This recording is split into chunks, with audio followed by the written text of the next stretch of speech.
Yeah. Okay. So when a lot of people think about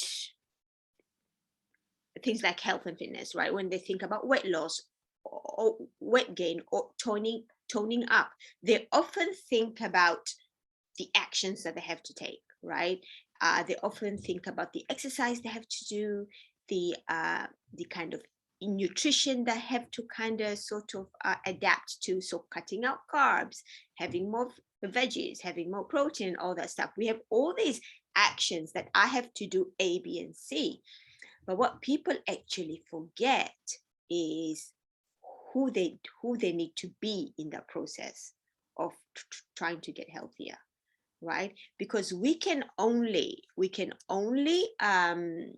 take actions when we are being a certain way, right? And by being, I mean, hey, who are we when we are stressed? Who are we when we are overwhelmed? Who are we when life isn't going the way that we want it to go, right? Because who we are being in those difficult situations will dictate our eating behaviors a lot of the times. Because look, being healthy, eating your vegetables and not overeating or binging is easier to do when life is going smoothly, right? Because you have no stress, there's nothing that is reducing your mental ability, right, to make good decisions, to make health promoting decisions. But the moment we are stressed, if you look in our previous video, we talked about the 3 ways that stress can actually impact our eating behaviors. The moment we are stressed, we stop making those good decisions, and our old patterns, our old behaviors come up, right? So if you're someone who overeats when they're stressed, that's going to come up. Now, when you focus and work around, hey, who am I being? What kind of qualities do I need to embody to be the person who can actually sustain these health promoting behaviors? It makes the doing easier, right? So that can look like, hey, when I'm stressed, I'm going to respond to that stress. I'm going to build awareness around my behaviors when I'm stressed. So I know my awareness is when I'm stressed, I overeat, right? Because that releases dopamine. It stops me from the feel not feeling the thing that I don't want to feel, because if I'm eating, I'm not feeling, right? So we engage in all these unhealthy behaviors because we don't want to feel the stress. But if we acknowledge that and respond to it in a different way, right, we are then able to continue taking actions that promote our health. So the first thing that really trips people up, and one of the most important thing, is who we are being when life isn't going perfectly. What qualities do actually come up? What patterns of behaviors come up? And part of that is low self-esteem, low self-worth, negative self-talk, which comes on to nicely onto my the second point. The language that we have is so important. Now, I would divide this into 2 ways. The language that we have around ourselves, so the self-talk and what we think about ourselves, and also the language we have around food.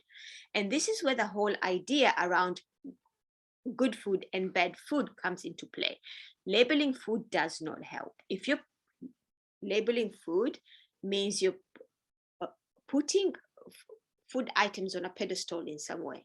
If you're going, chocolate is bad, you've already given it power. You've already put it on this pedestal. And guess what? As human beings, when we're told you shouldn't have that, I promise you, it's going to be the only thing that you want to have. Like, I don't like pizza. I give this example a lot. I'm not a big fan of pizza. It leaves me bloated and all that stuff. Nothing to do with health. I just don't like it because of how it feels in my body, right? But if someone tells me, Yusra, you are not allowed to have pizza, I assure you, pizza is going to be the only thing that I want to have, right? So the language that we have around food, like what meaning am I attaching to food, right? Can chocolate cake just be cake, right? Does it have to be something that, oh, it makes me gain weight, sugar is bad for you, blah, blah, blah, blah, blah, right?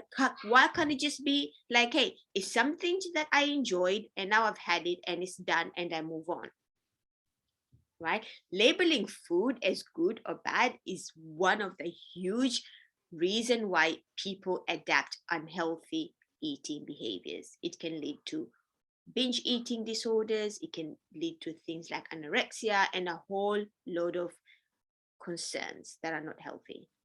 Okay. The second is the language about how you feel about yourself. If you're going, I can't do this, right? And this is just beyond nutrition as well. If your language towards yourself is, hey, I can't do it, then guess what? You're not going to be able to do it. Right? I can't diet. I can't eat healthy. I can't eat vegetables. I can't. You've already attached an identity to yourself as if that identity can't be changed. We can change. We can change our identity if we choose to. If it's not serving us, we can change it. Right? And I'm not saying also being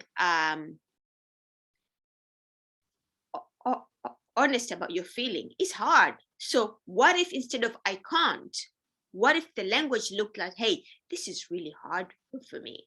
It's really hard. It's a challenge, but I will do it because my health is important. But I can do it because my health is important, but I'll do it in a more compassionate way, right? I'll do it in a way that's less judgmental, right? Because when you change your language, when you change the meaning, when you change your language, you change the meaning to something, and that matters. That really, really matters, right? And that comes into our last point, which is the perception. When you change the language about something, you change how you perceive it. Right? And if you're perceiving something challenging, guess what? It's going to be challenging. I'll give you an example, which one of my coaches gave me that I really like. Say you're traveling somewhere, you're going on holiday to see your friends, right? And you're on your way back, you get to the airport, the flight is canceled. Now, there's nothing you can do. The flight is canceled. That is data. It's happened to you. It's data, right? Things that happen to us in life is data. It's us who attach meaning to them, right? So you're at the airport, your flight is canceled. You have two choices. You can either go, oh my God, my flight is canceled. Now I have to pay for a whole new ticket, da da da da da da da. Right? You're gonna feel down about it, get angry about it, whatever. That is one way of thinking about it. That is one perception. The other one, you can go, you know what? My flight is canceled. It sucks, but I get more time to spend with my friends and I can catch the next flight tomorrow. Right? Same situation that you can't change no matter what you do, but the meaning you attach to the situation, right, is going to define how you feel about the situation. It's going to define how you get through that situation. The same thing with fasting, for example. I know for me, fasting isn't easy, right? I love my tea in the morning. And it used to be really challenging because I would think about, oh my God, I'm fasting. Oh my God, I can't have tea. Oh my God, this, oh my God, that. Like this thing that I built up in my head, it made my fast so much harder, right? But the moment I changed the language around it, the moment I perceived it in a different way, it's like, hey, it's only a few hours and it's temporary and I'm not going to die. And the amazing benefits of fasting, right? And I kept myself busy. And subhanAllah, this last couple of fasts, a couple of years, it's been so much easier. Why? Because my language around it has changed, which then has changed my perception. Now, when people go on to trying to be healthy and fit, the perception at the beginning is so negative. They start to perceive it from the get-go. Oh my God, this is this hard thing that I have to do. Oh my God, why can't I just eat all the food in the world and still keep a healthy weight and right? If the meaning that you're attaching to the journey is hard, if your meaning you're attaching it to the journey is it takes too much effort, then what? Guess what? That's how it's gonna feel like, right? So what would it look like if you changed the meaning to your journey, right? If you're like, you know what, this is challenging, absolutely challenging, but I love the impact it's going to make in my life. I love the growth that I'm going to get out of it. You know what I love?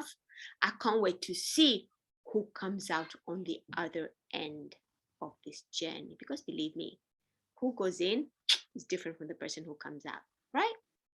So change that meaning. Look forward to the growth that you're going to get from it, right?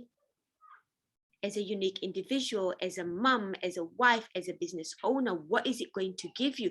Look forward to that, as opposed to getting stuck to the hardship and the effort and the time, because guess what? Time is going to pass by anyway, whether you do it or you don't.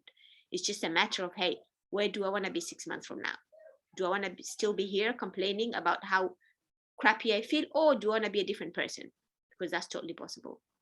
Right? So just to reiterate, 3 things that really impact your health and fitness journey beyond nutrition. Number 1, who you're being in the journey.